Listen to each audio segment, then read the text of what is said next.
Hello and welcome everybody to another lovely day here at Live at the Waterhole. We are starting off in the beautiful Tendi Elephant Park in Putuland. And there are some elephant bulls here to greet us. How wonderful. My name is Amy and I will be with you for the show today. So I'm really looking forward to spending the next 2 hours with everyone and seeing what all happens at the Waterhole today.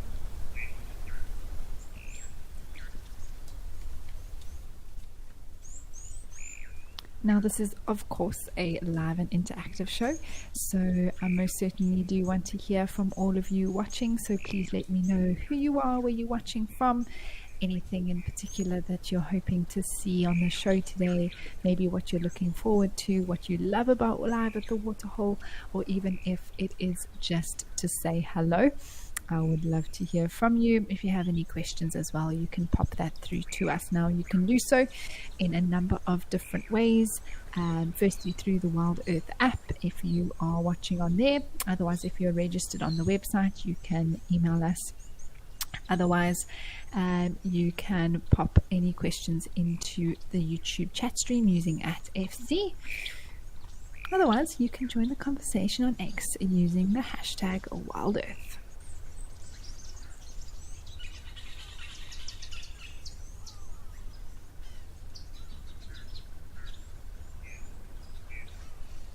Oh, that elephant that's just come into frame has some very impressive tusks. You can see how they're coming forward and actually starting to curl.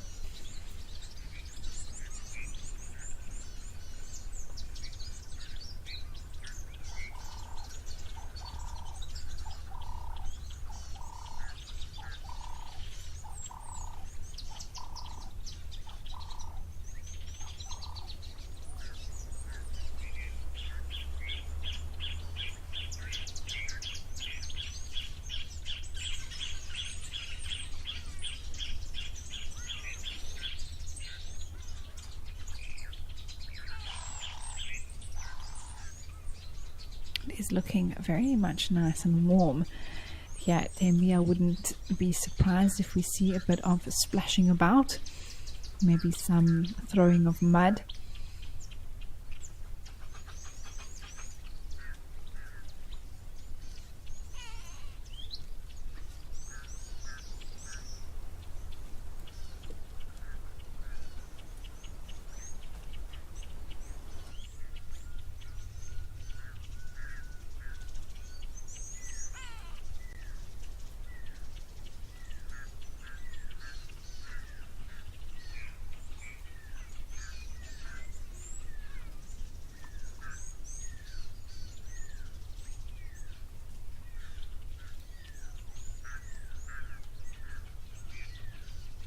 Oh wow, as we're moving around, so more elephants are appearing. Seems to be a whole bachelor herd that is here at the Waterhole today.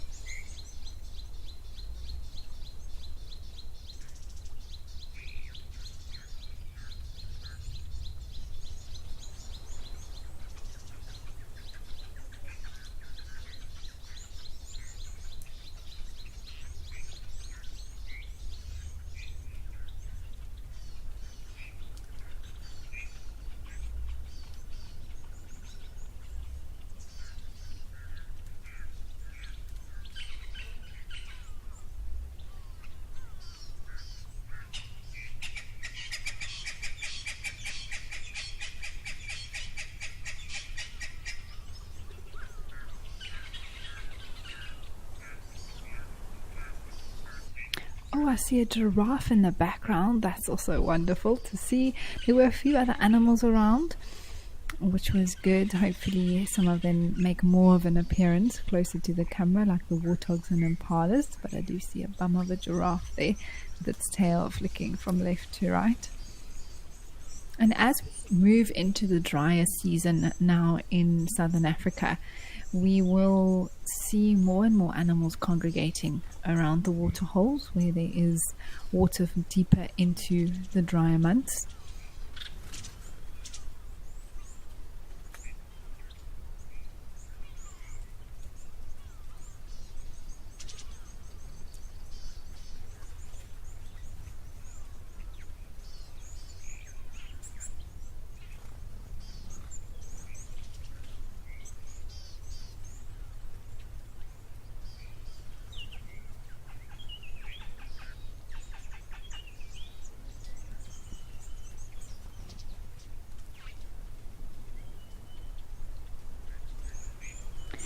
Jan, thanks for saying hello. It's good to hear from you as well.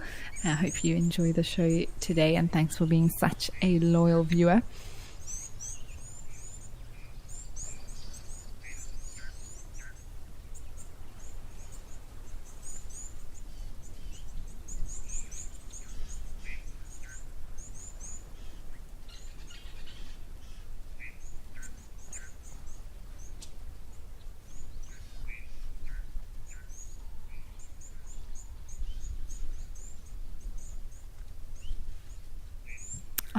This elephant started doing exactly what I thought we may see happen today, a bit of a splish splash.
Ginnan, I really couldn't agree with you more. Tembe is, of course, famous for its elephants, and we are so lucky to have a front row seat to be able to watch them simply just doing their thing, like you say, watching, listening to them graze or having a drink. There's also some warthogs grazing in the background, a little herd of impalas on the left. Egyptian geese flying about.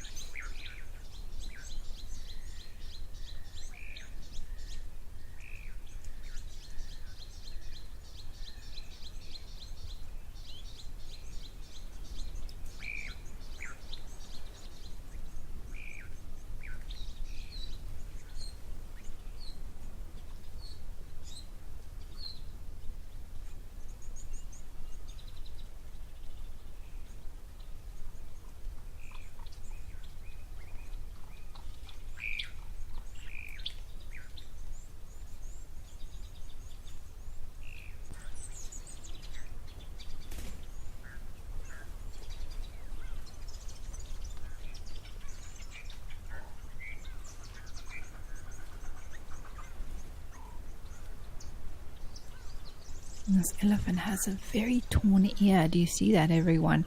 There, that's facing us at the moment. There's a whole section of it on the left that is sort of flopped forward. That's quite a serious tear in his ear. And the elephants can tear their ears a variety of ways, but of course, the longer that an animal with ears is out in the bush, the more wear and tear those ears see.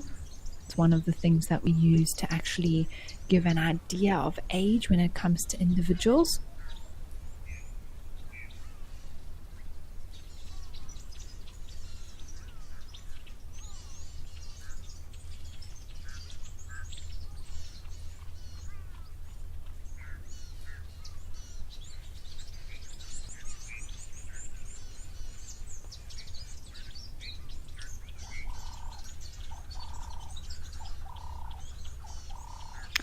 Granny Mango, you want to know if some of the elephants are born with tears in their ears?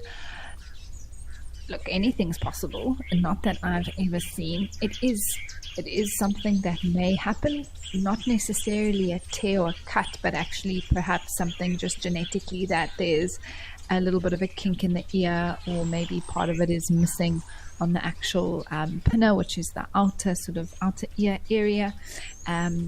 But unless something actually happens during the birth that the ear gets snagged on something or is pulled and ripped. There's no real reason for there to be a tear as such, like we would see on older individuals that have had thorns hook or pulled by branches or just, yeah, that sort of thing. That would really be the most common causes out here. Just that tattering of wearing day after day, walking through the thickets.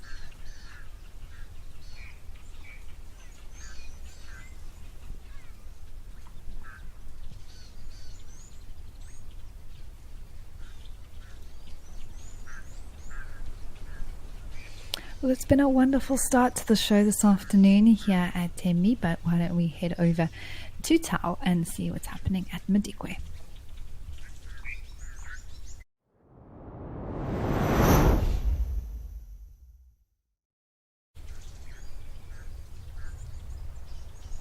Oh wow, well, speaking of animals congregating around the waterhole, this is amazing. I don't know when last I've seen such a large herd of ellies here at Tau. Of course, I have been away for a little while, so probably not the best reference at this point, but when I was last on the show in March, we definitely didn't have any large herds like this coming around Tau, so it's fantastic to see that they've moved back into the area, and also plenty of zebras.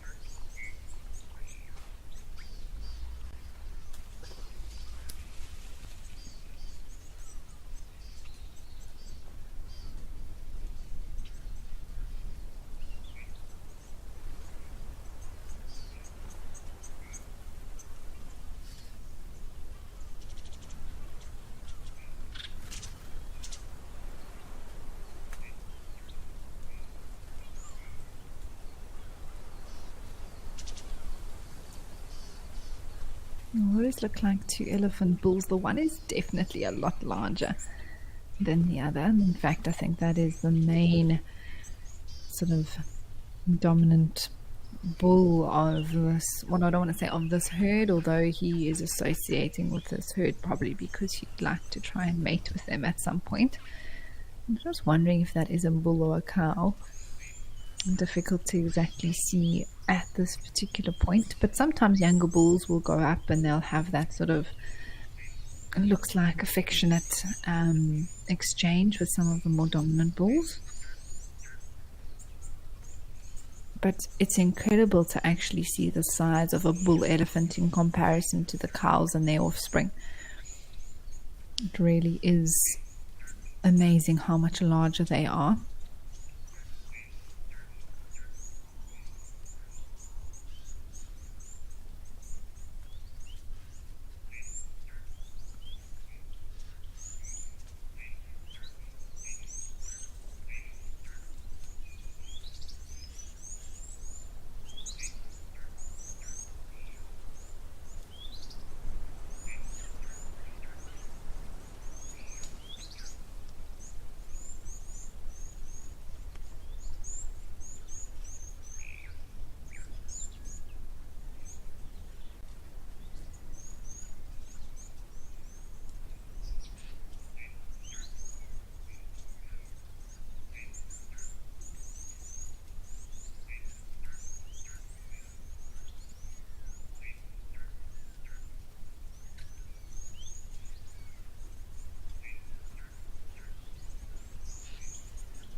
And I see there's also some wildebeest that are moving in the background, and there was a little elephant in between all the others at some point, but it's also moving here, there, and everywhere. Oh, that elephant, I think. Oh, I thought it was going to chase the zebras away.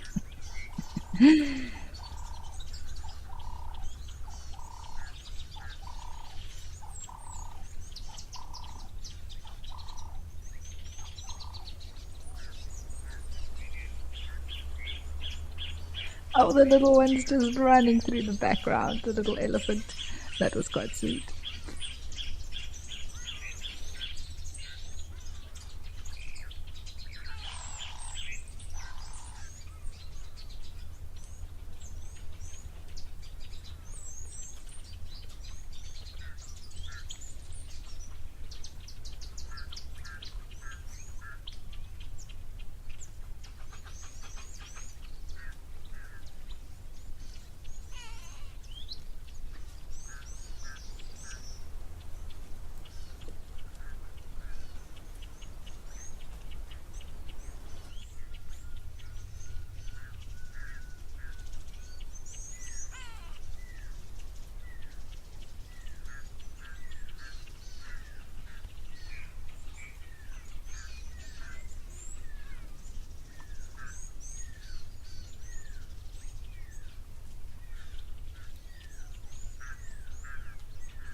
The spoonbills are still here at Tao, also feeding frantically, hunting, finding something to eat.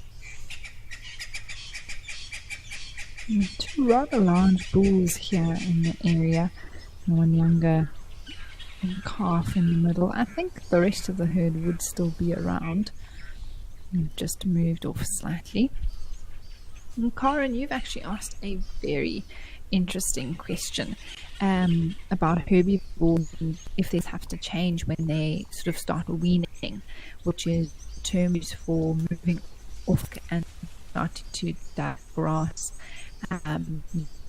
different vegetation that they might find. So, Karen, the stomach itself will still be the same stomach in terms of it's a ruminant. It will be born with a ruminant stomach. If it's a hindgut fermenter like an elephant or a zebra, it'll still have that hindgut fermenting type of stomach.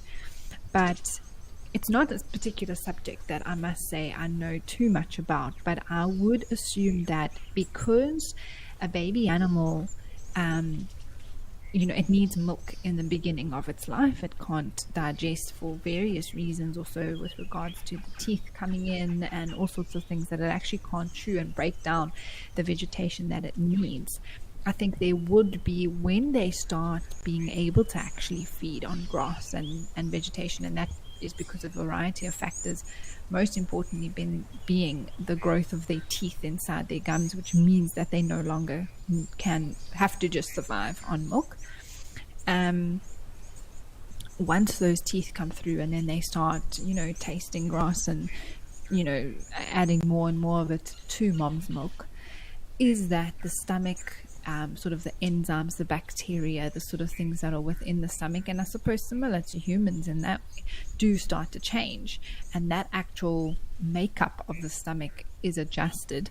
But I think it always contains the necessary things to be able to break down and extract nutrients from what the animal is eating. Whether that first is milk, and then once it starts eating grass and vegetation, it then adapts to be able to take that in. Of course, being a herbivore, that is what it specializes in, and its stomach is made to be able to tolerate that and extract the nutrients from the cellulose of those plants. So There's definitely, I think, a change that happens once grass and vegetation starts entering the stomach, but the stomach itself does not change in construction or in terms of what it actually looks like. It would still be the same type of stomach.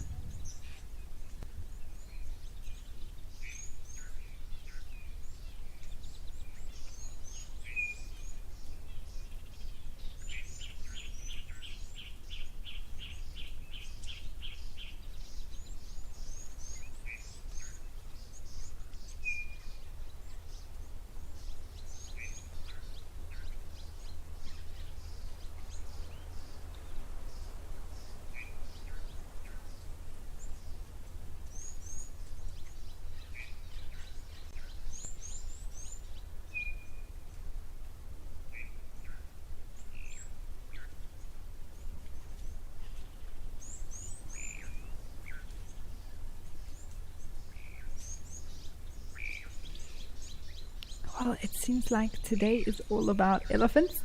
Let's head over to Kwamaritan and see the elephants that are at that waterhole.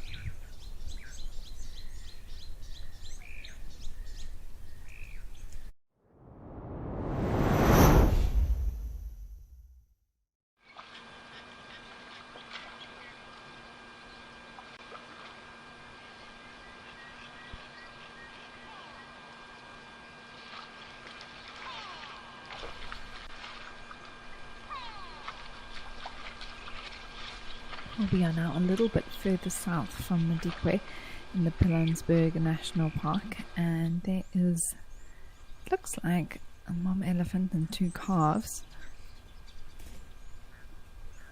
that have come for a drink and maybe on their way to turn around and head off, although they are pausing at the moment.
Now, this may constitute the entire herd. A female with her calves could both be hers, but there may be other elephants that we just can't see. It is quite thick in the area here. I think with the other one that's just moved off, its mom might be a little bit further away. You can see this one sticking closer by to this female. Made a decision to change their path. Interesting. Don't know what they heard or smelt, or maybe they're still a little bit thirsty. Oh.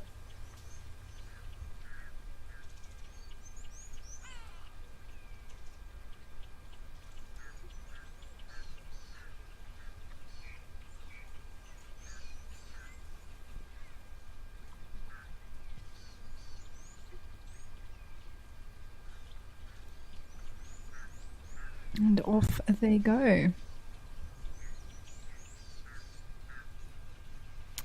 Well, that was wonderful to see here at Kwamaritan. But while those elephants head off, let's head back over to the ones at Tau.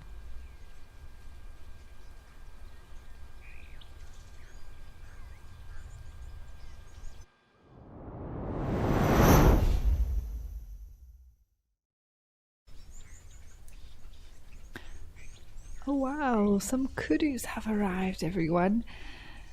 That is fantastic. Look at that. One male on the left with the horns and two females following behind. Tony, you say hi. Amy, it's great to see such fabulous animals. Such a joy to watch. Couldn't agree with you more, Tony. It is fantastic. What variety we've seen already today. We're only about half an hour into the show, and it really has been wonderful.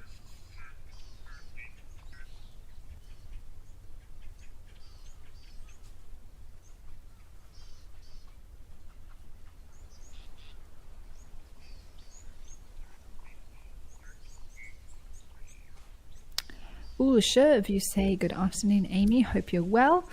Could we see some crocs today, please? Well, Shiv, we are in the right place to try and see a croc. I actually was literally just looking on the bank to check if I could spot any. I haven't yet, but this is a great place to be able to see a crocodile.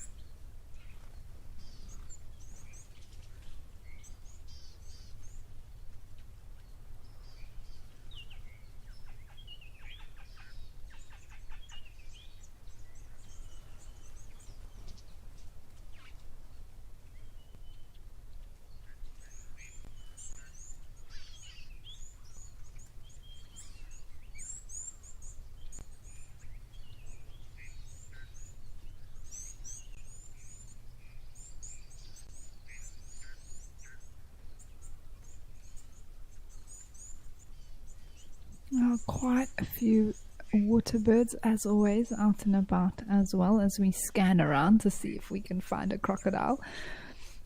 There's an elephant that is still drinking as well. Oh, maybe it's going to come across, or maybe it's going to have a mud bath. Who knows? Some of them actually come over to where this green grass is and start feeding, especially some of the bulls love to do that.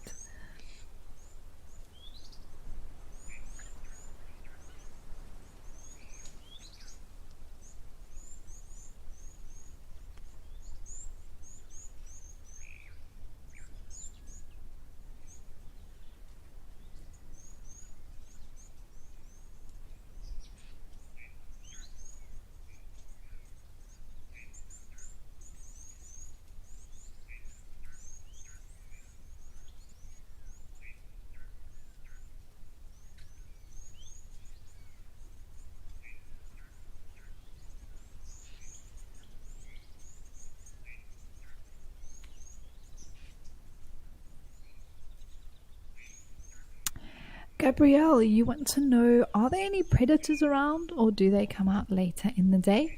So, Gabrielle, generally predators would come out later in the day, or earlier in the day, depending how you want to look at it. But either very early or late, just because of the heat factor, and so the middle of the day, it gets quite warm. Not to say that we won't see anything. There's always a possibility that something may make an appearance in the middle of the day.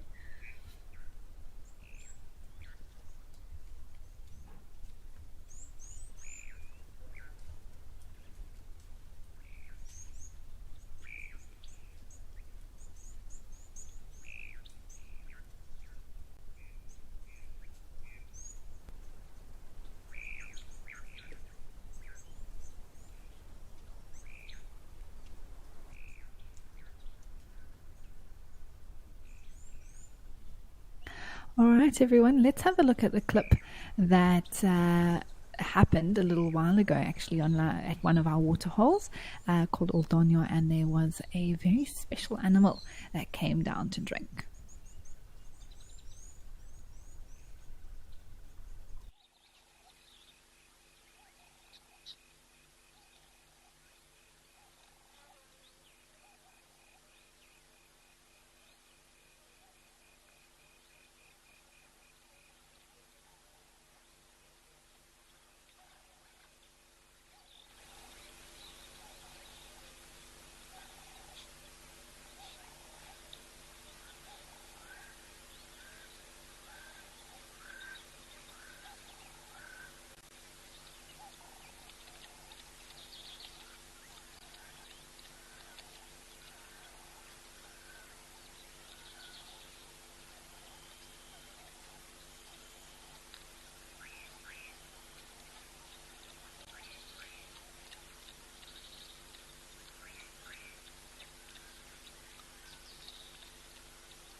Well, how amazing was that, everyone? Wow. Absolutely epic. I cannot believe that was what happened at Uldonyo. Striped hyena in the daylight. Absolutely amazing.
And how lovely now. Oh my word, that little one was giving the wildebeest a fright.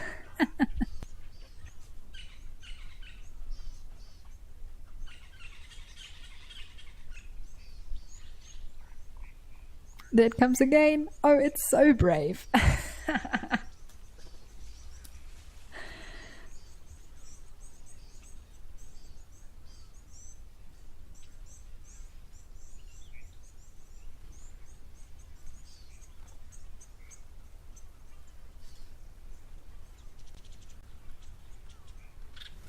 I love when they put out their ears like that and lift their heads, making themselves look big.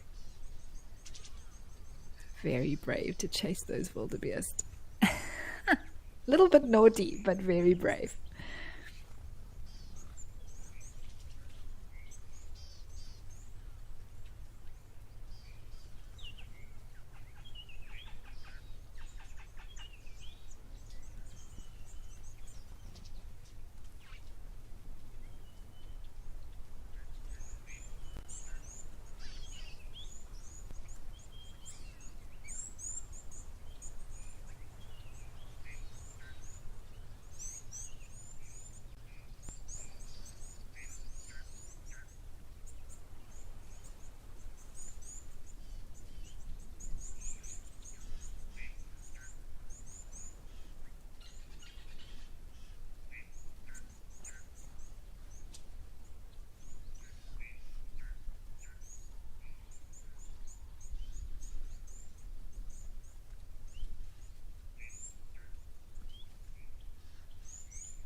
Well, lovely now to come back and see these waterbuck feasting away.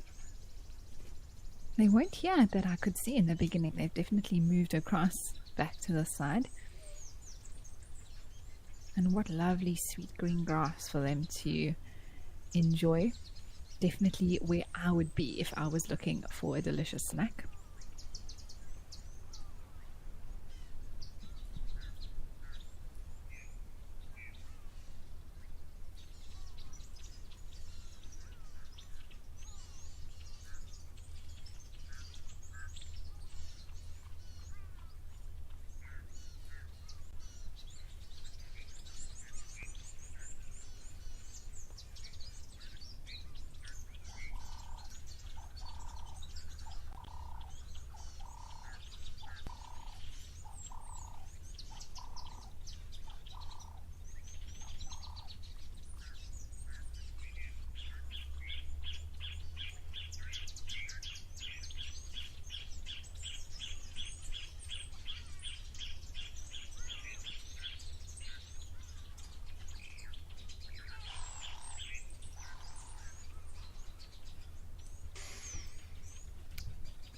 Stephanie, you are wanting to know, when do elephants get full control of their trunk? It's a good question. They start really playing around with it as soon as they're born, but that control develops over time. And eventually, I would say by a year mark, they've sort of got a really good idea of their trunk. I wouldn't say necessarily they've mastered it, but they're definitely able to use it to feed, to drink with. And by 2-3 years, I would say they've got full ability to use it. But that's up in the air. And those are just my estimates, definitely. But it does take a good little while for them to master the art of using their trunk.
Shiv, you've asked, what's the size difference between a spotted and a striped hyena?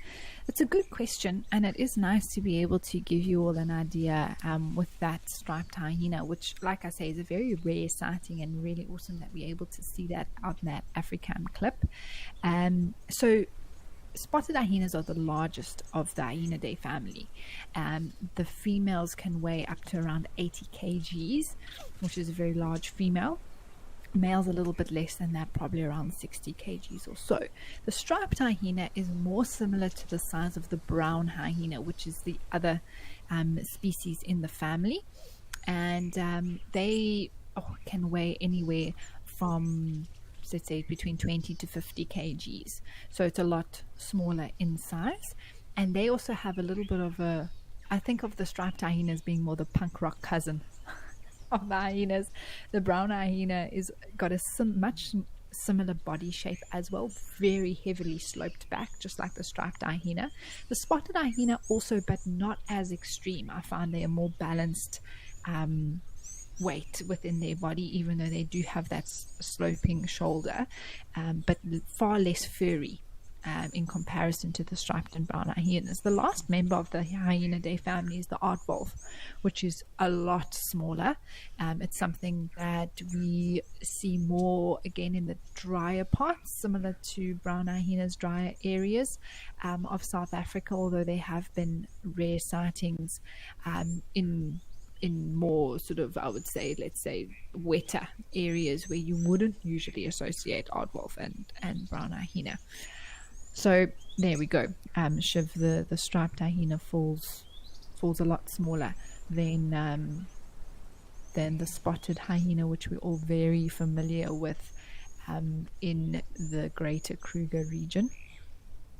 And in East Africa as well, they've also got big clans of spotted hyena. They actually are throughout Africa.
Looks like there are some more zebras on their way towards the water.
We have 4 big bulls just chilling now. You can see some of them have splashed a bit of mud on themselves, and now they're having a bit of a rest. I do wonder what they are chatting about, if anything.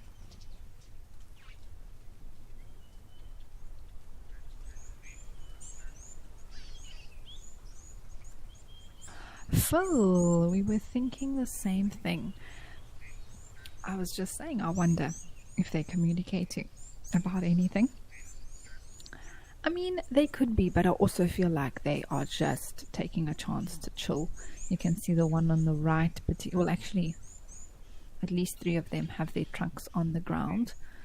The one on the far right is showing that very nicely for us. So just completely relaxing those muscles, not using their trunk at all. And often that is when an elephant is resting. I don't want to say sleeping because their eyes would still be open. They're still aware, but they sort of zone out a little bit.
Sandy, yes.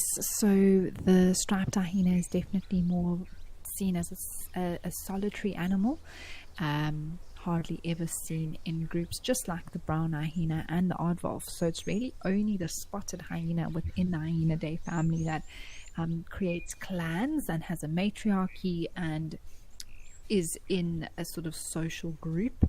The rest of that family are solitary animals.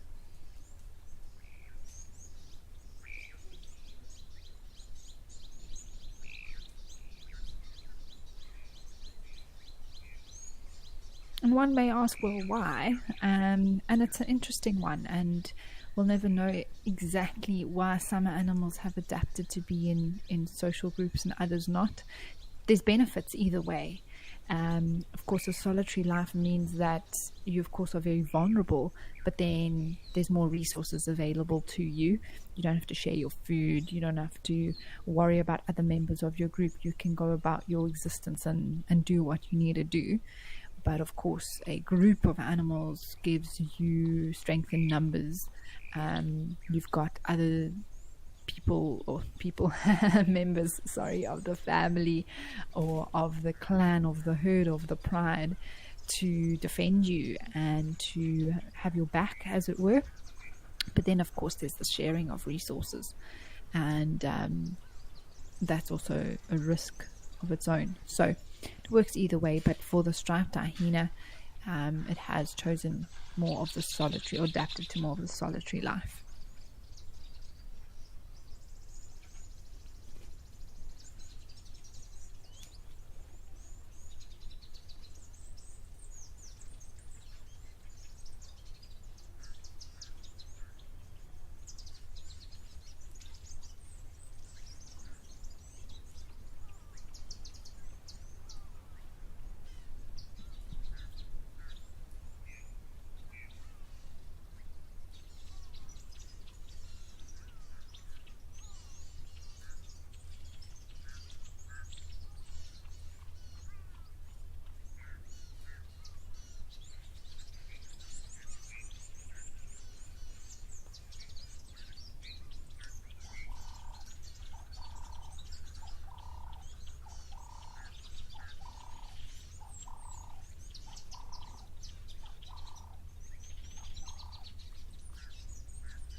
can see these elephants having a bit of a dust bath now.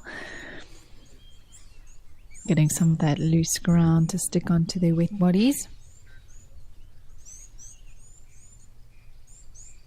Joanne, you'd like to know if there's a reason for the ring around the bum of waterbucks? Yes, I suppose there is. It's said that the markings, we see it on waterbucks, we see it on impalas, we see it on kudus, on lions, on leopards. The sort of brighter color, or let's say white or black, that's seen from the back of an animal is often said to be the follow me sign for the young ones to be able to, or not even young ones, but sometimes just members of a herd or a group to be able to follow another individual, as that color stands out in comparison to the rest of their bodies. Why it is a ring, I cannot answer you. It's something that was particularly for that waterbuck, for the common waterbuck, that it has a ring, a white ring around its rump. It's most interesting, very unique to that species and easy to identify.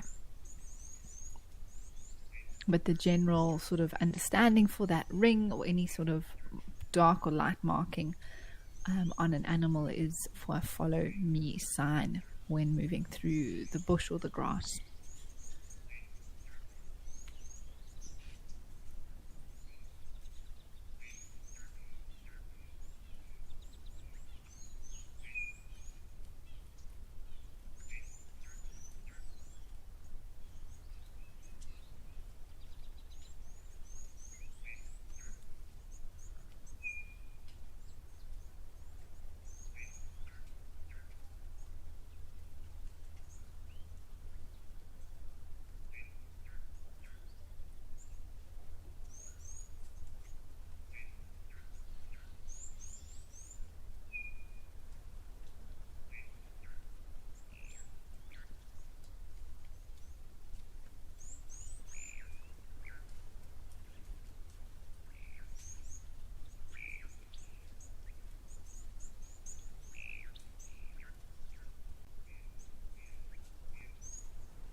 Well, we have just lost the feed there, everyone, so we've hopped over to Namibia, to Okukuyo, and we are enjoying a very peaceful scene as always. I did see there were some animals here earlier in the day. Hopefully we'll see one or two springbuck, maybe some gemsbok, who knows what's going to pop out. I can also see that it's gotten a lot greener here in between the little patches of greenery that have popped out since the last time I was at Okukuyo.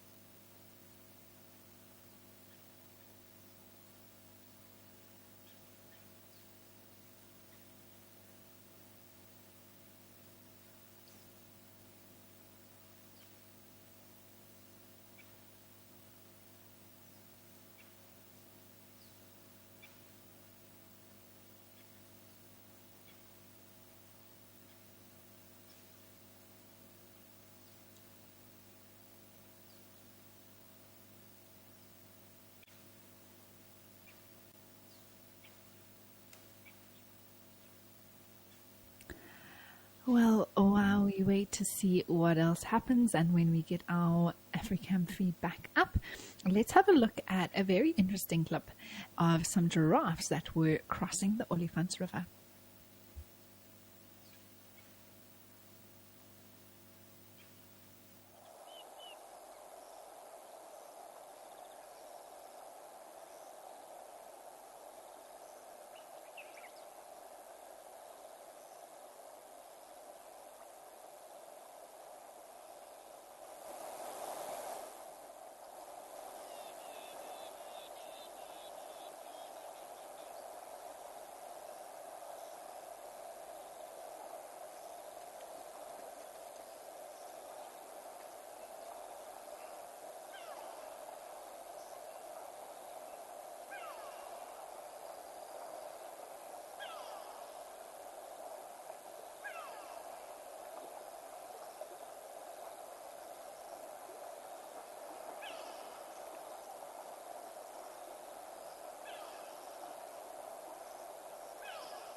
Well, that was fascinating, everybody. Wow. I feel like that giraffe got all the way to the other side and literally had 2 steps to go and then decided to turn around. I don't know what spooked it, but the poor giraffes, I hope they made it eventually across the river. But maybe there was a serious threat like a crocodile or a lion lying behind the bush. I mean, they are so cautious to begin with, so temperamental and very careful, and don't ever want to be caught in any danger. So crossing the river is quite a big undertaking for them.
Well, everyone, the elephant day continues. Let's head over to Jamala and see what's happening at that waterhole.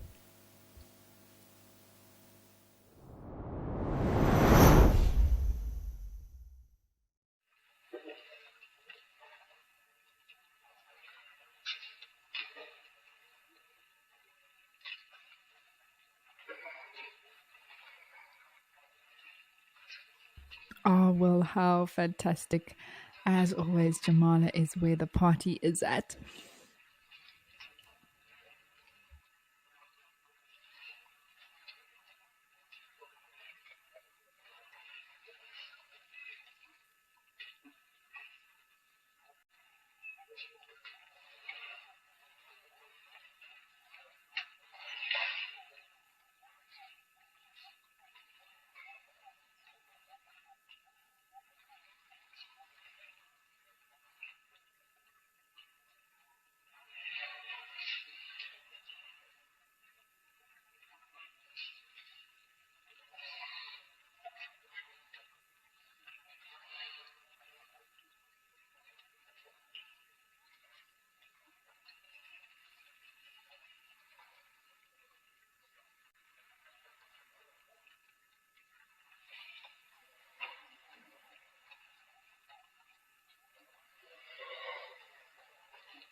Always love to see the little ones coming into the water as well.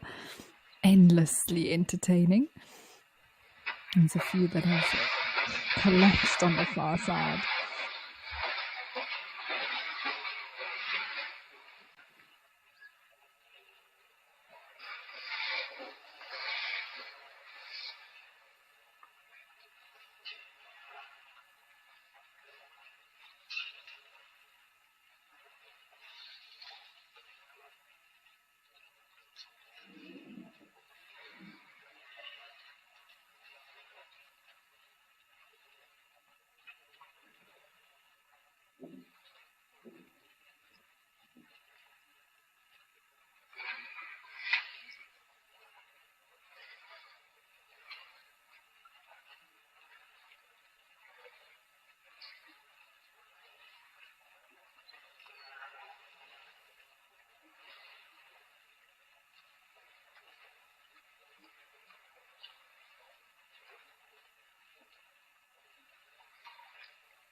One or two unhappy elephants.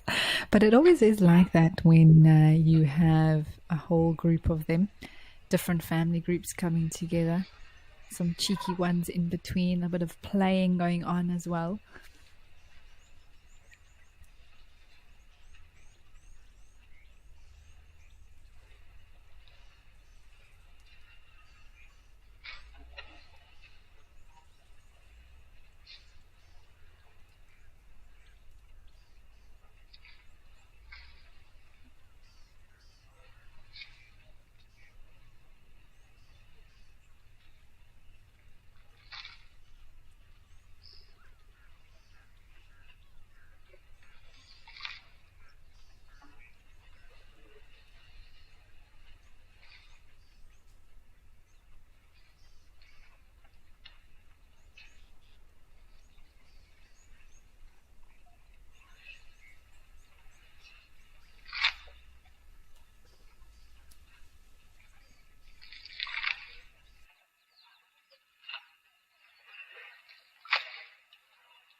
Lenny, hello. You'd like to know how common it is for giraffes to voluntarily cross bodies of water? Not very common, I would say, at all.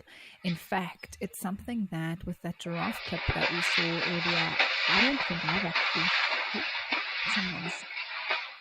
Someone's making a bit of a mud wallow.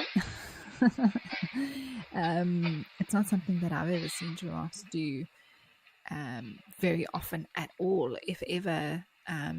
Whether it be a waterhole or a river. A river would really be the only reason, because a waterhole in isolation, they can just walk around. The risk of them walking through water is so great. It's everything that they hate in terms of the unknown. They can't see what's in the water. They know that there's potentially dangerous things like crocodiles, for example. So I think it's sort of like a worst nightmare for a giraffe to have to cross a water body. So it's definitely not something they do very often. But if they have to, they have to. And in that case, that particular giraffe actually decided against it at the end of the day. But they may have decided to try again a little bit later on. Darcy Miller, hello, good to hear from you. You say you love the vocalizations. It is wonderful to hear them having their chats and conversations.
Tony, hello to you. Thanks for joining us today on the show. You say it's fabulous to see such wonderful creatures. They are such a joy to watch, and what a wonderful opportunity that we have to be able to spend time with them and just enjoy them doing their thing. You can see almost some ghost elephants have arrived in comparison to the others that have wet themselves.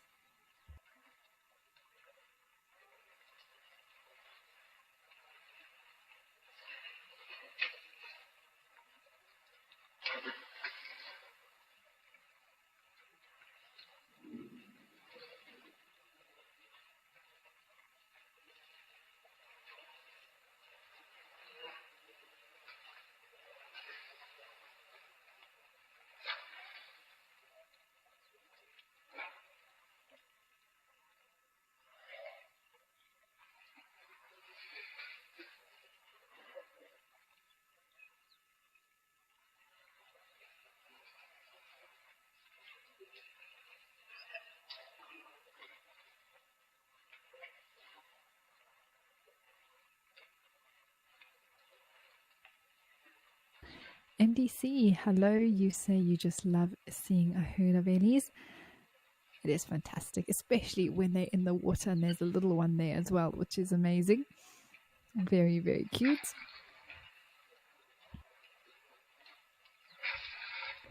Looks like they're two small ones walking towards the water now as well, flapping their trunks.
Spa, so good to hear from you. You say today Jamala and Tao have made your day with the great herbivore activity. Thank you, Amy. It's a pleasure. I've also been enjoying it just as much as all of you at home, being able to see such diversity. But Jamala so far can hear some birds and lots of elephants. But at Tao, we're treated with quite a bit of varieties: zebras, wildebeest, kudus, and of course elephants.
Just seems like the elephants are in endless supply here at Jamala.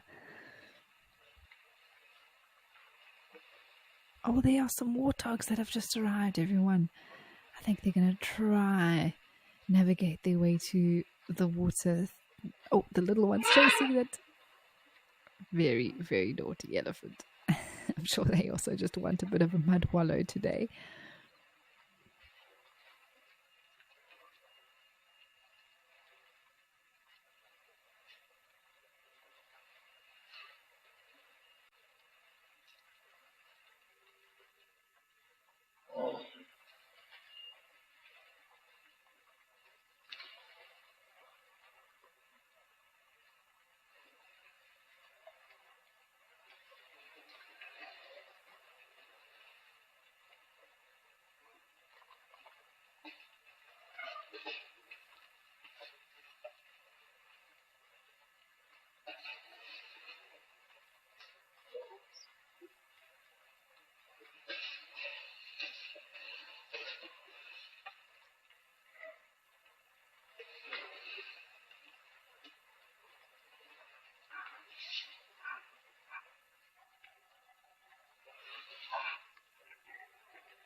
Well, it's been a fabulous day with elephants so far, but why don't we go have a look at something a little bit different up at Victoria Falls?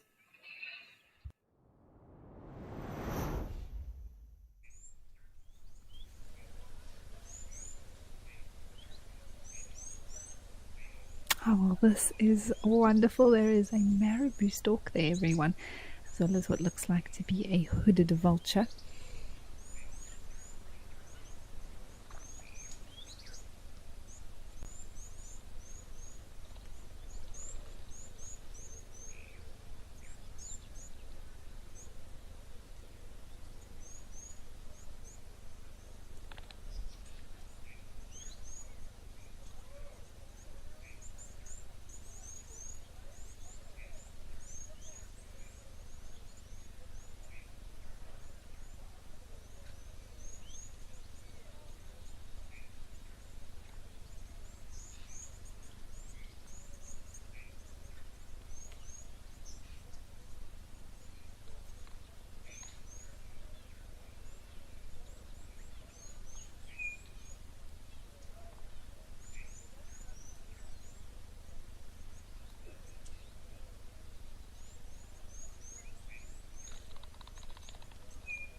Spas, interesting question, and one that there was something walking in the background. Is that?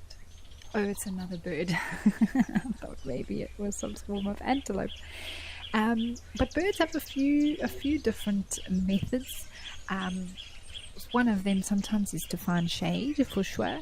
Sometimes they also open their beaks and let the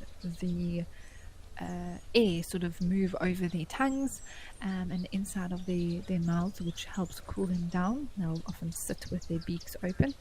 And then, of course, just like these storks are doing, sometimes being around water, wetting their feet, drinking, that can also help cool them down. But a fascinating bird, absolutely huge bird, these marabou storks. But also part of the cleanup crew of the bush, and so important to cleaning off carcasses and getting rid of dead material. Not the prettiest bird, actually a member of the ugly five,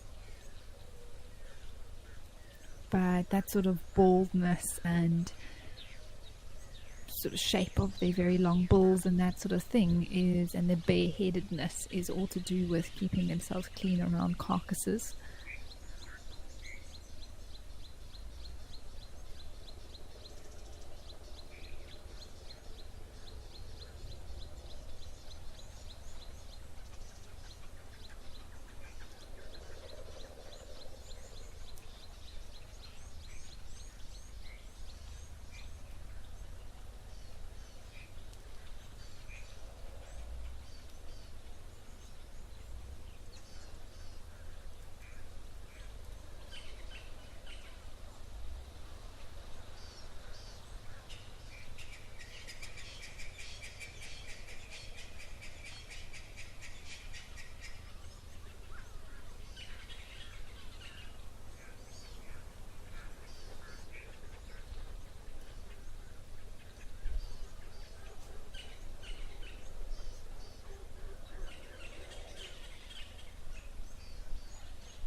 Now, often we do see many vultures and marabou storks in this area. Oh, there's a crocodile moving at the back.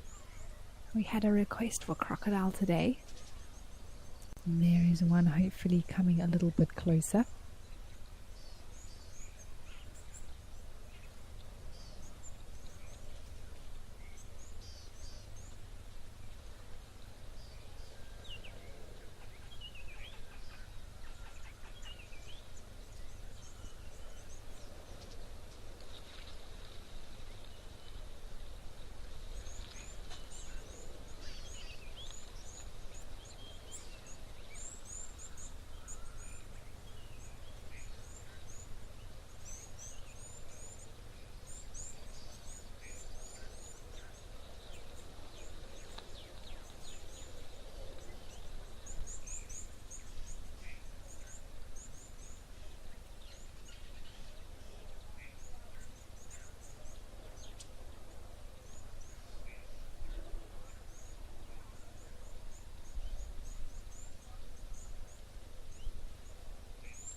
When it comes to marabou storks, you may have noticed they're very... Oh, there's a sacred ibis there on the right as well. Very white legs, and that actually has to do with keeping cool. So particularly not for vultures as well, but for marabou stork spas in particular, that white on the legs is from their urine and the way that they help keep themselves cool. That urine dries and turns white on the legs, which helps reflect light and keep them cooler.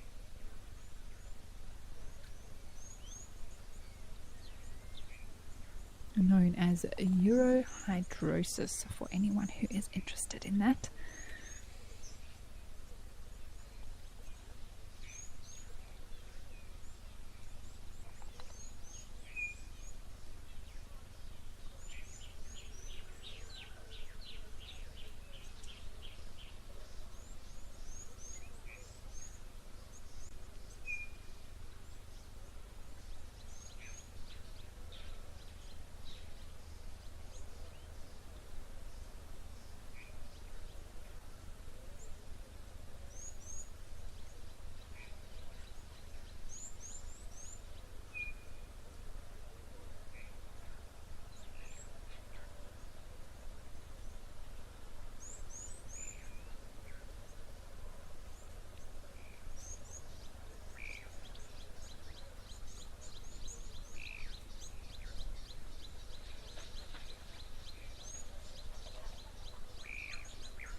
You can actually see that coloration on the legs now quite nicely, with the very black feet. Of course, with walking in water, that washes off the uric acid that has dried on the legs. And that's why they do it, because they have such long black legs. They have adapted to be able to basically pee on themselves, and then that dries and turns white, which helps cool them down.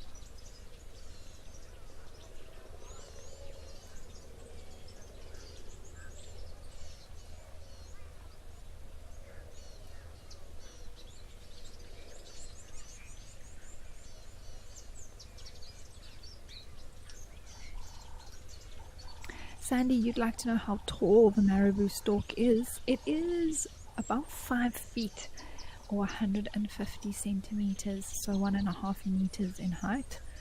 Very impressively large bird.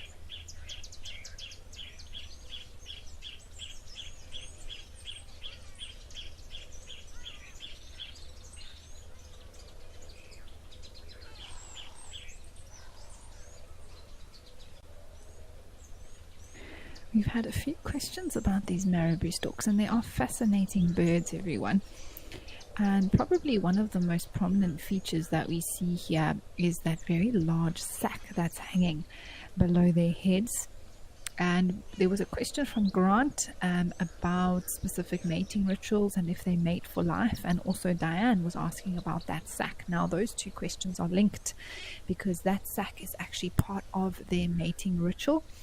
And it is inflated, which is supposed to, impress the female, but also helps create a sort of very guttural croaking noise, calling that they use that sack to create.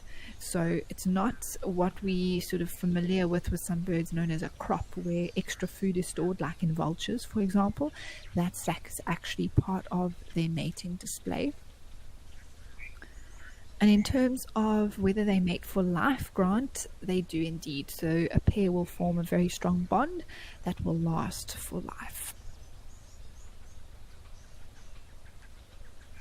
I've never actually seen marabou storks displaying or performing their mating ritual, but I would love to see it one day. I think it would be very impressive.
It actually looks like this marabou stork that's on the left is a juvenile. You can see it's a little bit smaller, it hasn't quite developed its full plumage. Slightly smaller as well. Still quite a fluffy head there, so maybe a chick that has left the nest but still has to grow up a little bit more.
It's also lovely to actually have a look at this waterhole We often just view the vulture feeding that happens at 1 p.m. and then it's quite a frenzy, and I haven't had time to actually spend looking around the waterhole, so it's lovely to see the animals here.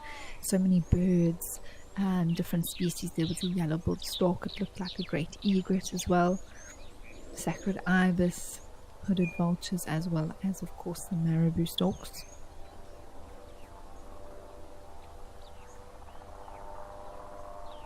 Oh, that looks like a heron, grey heron.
I often actually see when it comes to marabou storks, them congregating together, and I've actually seen it's very impressive when they all start soaring, similar to that of vultures. Sometimes a whole group of them will actually soar together, find a thermal and rise very, very high.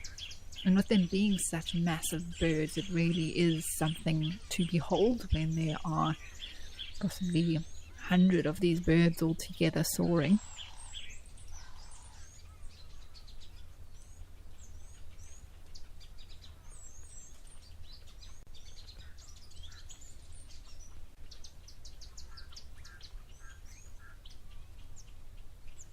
Oh, there's actually quite a few of these vultures hiding in the shade. 3 there, a few more to the right. And the hooded vulture is the smallest of the vultures that we find in the area. Very much adapted for getting in right at the end of a carcass. Much smaller, slimmer beak to get into the little nooks and crannies that you find within bones and things like that.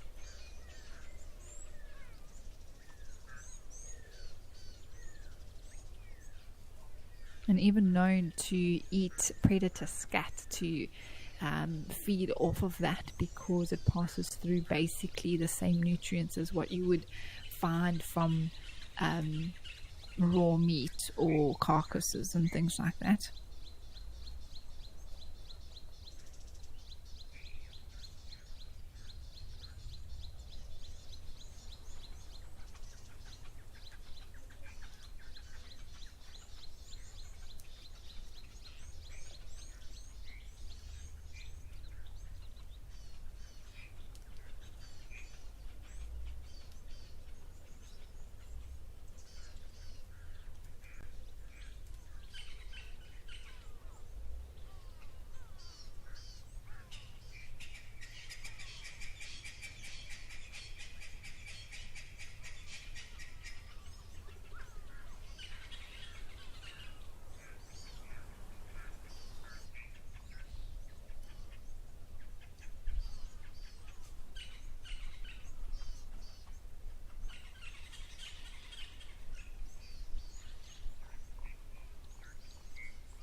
Well, it really has been lovely here to spend some time with these birds, but we are going to head all the way over to Stony Point.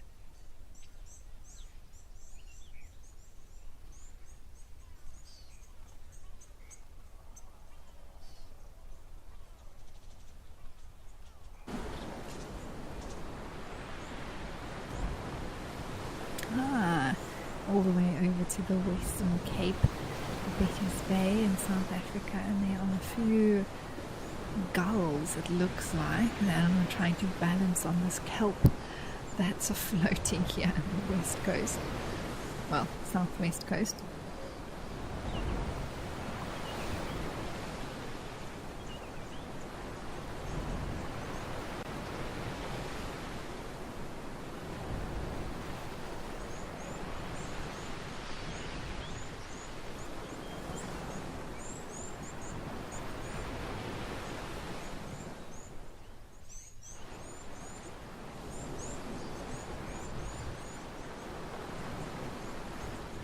Cannot be the easiest way to fish for something when this kelp is just moving with the tide.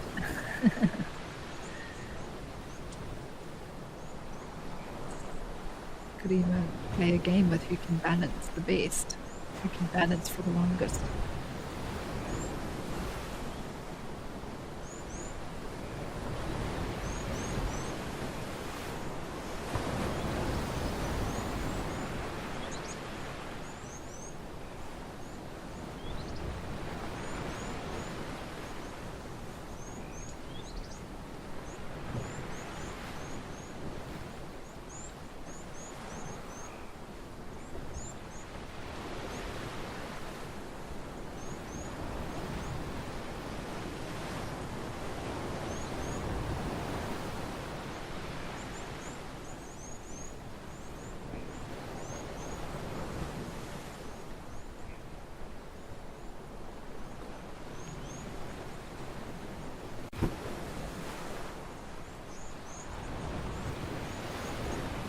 Oh my word, there is a pied kingfisher, everyone. That is awesome. I honestly can't say I expected to see a pied kingfisher today at Stony Point. But there it is, fishing for fish.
Well, it has been wonderful to see this kingfisher. It did pop down and go for a fish and come back again. You can see there's quite a breeze there as well. Have a look at its feathers, how they are just being blown on top of its head there.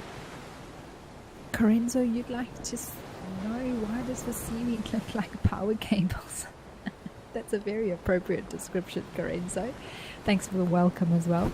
It's a specific type of seaweed called kelp that grows in the Atlantic Ocean. Because of the cold Benguela current, there's a particular type of kelp that grows in what we call kelp forests, and this is some of it that's actually washed up towards the shore. So it does look like long, thick cables, and they actually grow in forests. So that is why they look that way.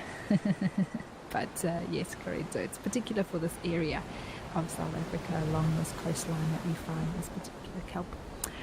But everyone, we are coming to the end of the show now. Thank you so much for joining me and the team here at Live at the Waterhole. We've had a fantastic day with you all and really enjoyed such variety, and ending off here at Stony Point with the gulls and the kingfisher and the kelp has been fantastic. Thank you to everyone who sent through comments and questions. We, as always, very, very much appreciate it.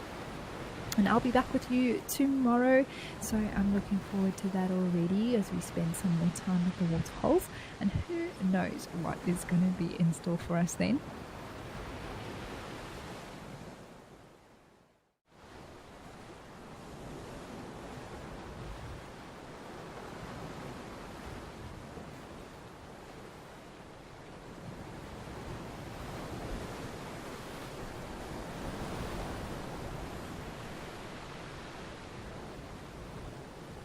I do hope that you all have a wonderful day or evening ahead, depending where you are in the world. And I will see you all again tomorrow.